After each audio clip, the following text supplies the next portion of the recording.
the encouragement anyway. Good day, everyone. Sometimes some opportunities shape us in ways we do not understand, maybe due to pressure or anticipations or responsibilities or expectations. My name is Barrister Hafsat Oloriegbe. I'm 14 years post-call in law, and I'm a policy and sorry, please let me start again. Good day, everyone. Sometimes some opportunities shape us in ways we do not anticipate, either through pressure or responsibilities. My name is Barrister Hafsat Oloriegbe. I am a legal practitioner with 14 years post-call. And I am also an entrepreneur, a project management expert, and I'm a policy and advocacy consultant. Today, I'll be talking about the lessons I learned while I was the senior legislative aide in the Ninth Assembly. So the road to the senior legislative aide, to me being a senior legislative aide, is quite unique. Who is familiar with this NEPO, LAPO, something? My father was a senator at the Ninth Assembly. And before he became a senator, we ran the campaign together. I even wrote his manifesto, and we practically went everywhere in the constituency together. So I was embedded in his visions, in his goals, and I actually knew what was at stake to deliver for our people. So when the opportunity came for him to nominate someone as his PA stroke SLA and everything, but backstory, as a senator, you are opportune to nominate 5 people as your aide, which is your senior legislative aide, your legislative aide, your personal assistant, and then 2 other aides. But your senior legislative aide must have a background in law and must have experience and be able to carry your vision out, to carry out your vision.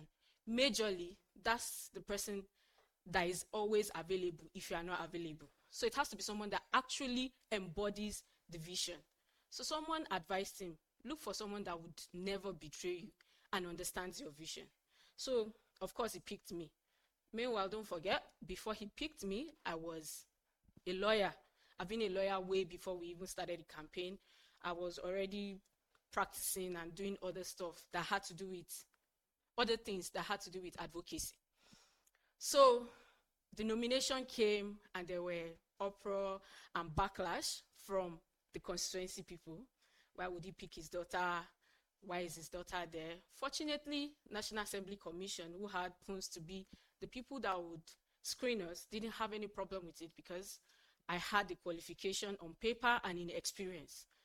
But that meant a bigger responsibility for me, because one of the lessons I learned from the onset is that I had double performances to do. First, to not disappoint my constituents and to not disappoint myself, because it was an opportunity given to me, despite the preparation.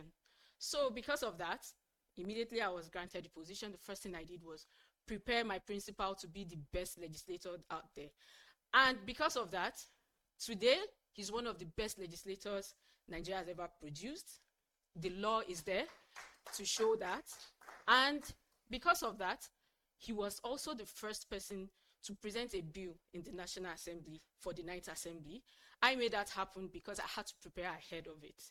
Then one of the highlights of my experience in the National Assembly was the NHIA bill that we passed. At that time, it was the NHIS, the National Health Insurance Scheme.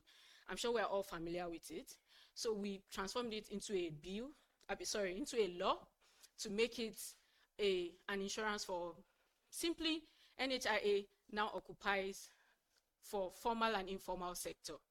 So the major highlight of the bill was to make sure that it was passed and that everybody, whether you are a formal or a vulnerable person, can have access to health insurance. We made that happen too. Another thing I learned from being in the Senate is the fact that laws don't just happen. You have to know how to advocate. You have to learn to ensure that your law are impactful towards people. It's just not putting it on the shelf. You have to make sure that those laws are properly implemented. I also learned leadership position in it because I learned how to manage expectations and manage people. In the end, I learned that opportunities create confidence. Preparation creates confidence. When opportunity comes and you are not prepared, then you will not be able to do your job as it is. I also learned that leadership is just not about occupying position. It's about sacrifice, professionalism, and dedicating your time and energy to it. Thank you very much.